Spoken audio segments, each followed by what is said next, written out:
Yay, strength. Okay, so we're gonna do knee bending, hip hinging, foot and ankle, core, and arms. Just some key exercises. Let's start with knee bending. First one, split squats. So make sure you're a good distance from the platform you're putting your leg up on, and you wanna make sure that you're not straining your hip flexor when doing that. Lower slowly, weight in your heel and in your butt, your glute here. Keep your knee out, don't let it come in, and then drive up through that heel and glute. Next one, the lateral lunge. Stepping to the side, lunging down, coming up.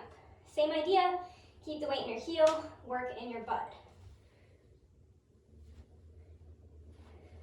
All right. Okay, next for hip hinge, we'll start with a single leg RDL. So this one, stand up nice and tall, weight in the opposite of your standing leg. Keep your hips square, weight in your heel again, hinge forwards from your hip. Your knee will naturally bend a little bit and come right back up. Make sure you keep your hips parallel to the ground, knee nice and out, not caving in. Next one's the glute bridge. So you want your heel relatively close to your butt. The farther away it is, the more it's hamstring. Squeeze your glutes, press up through your heels, lower down. Squeeze your glutes, press up through your heels, lower down. You will not feel your glutes if you don't try to feel them, okay? All right, next, from there you can progress this one. So once that feels too easy, you can do one leg, squeeze your glutes, come up, make sure your hips are even to the floor, and down. And then more advanced version from that is with a little bouncy ball. Put your back on it, hands out to the side to stabilize a little bit. Squeeze your glutes, come up, and back down. This one's a little more advanced, there's more range of motion. I love that exercise. All right, and then the last one for hips that I want to show you is with the band. So these are side walks. Put the band around your ankle, mid-leg, and then you're just gonna bend your knees a little bit. Make sure you have a little bit of a hip hinge. Keep your weight in your heels again, and walk to the side, always keeping tension on the band and those knees nice and out. All right. Okay, next is foot and ankle.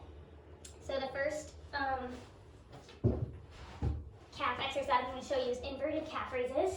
So find a platform, get up, you can hold on to something in front of you, use both your feet to come up, and then only one foot to come down. Make sure your heel gets under the plane of the platform. Then press up with both, one heel to come down. Okay? That works your big muscle here and helps prevent Achilles tendonitis. All right, and then the next one for your calf, from a lunging position with your knee in front, you want to do a calf raise. This works the deeper muscles in your lower leg, that deeper calf muscle, soleus. Just like this. All right, and then for foot exercises, press your big toe into, press your little toes into the ground, lift up your big toe. You can do the opposite as well. And then you can invert your big toe. So that means try to bring your big toe inwards. It's a little more difficult.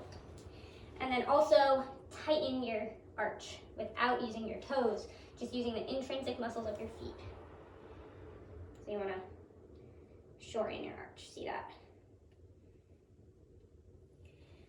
All right, that's foot and ankle. Next, we're gonna do core.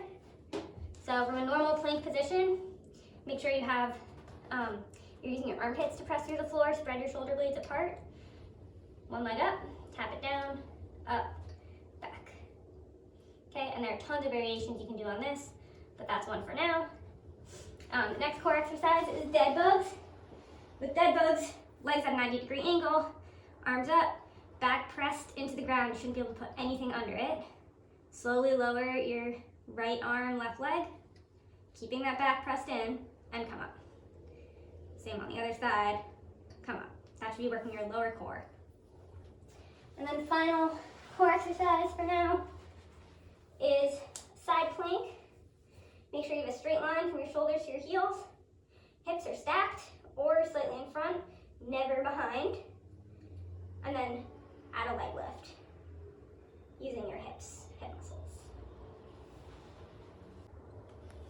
All right, so my previous video cut off because I ran out of space on my phone. But, so quickly, for arms, the TRX band type things that you can do the pulls on are great. Keep your shoulders low, use under your armpits and your back muscles to pull you up.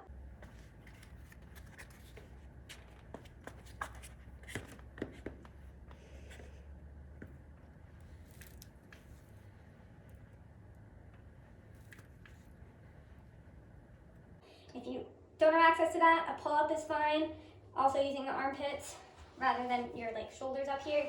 And if you can't do that either, a dumbbell row is great. So with a dumbbell row, you want to brace yourself on something and then row it in towards your hip. Again, using your armpit muscle to do that. For push-ups, make sure you start from a good position, shoulders in line with knees, back nice and flat, using your abs to your core to stay stable, and then slowly lowering, pressing up using the armpits and your chest.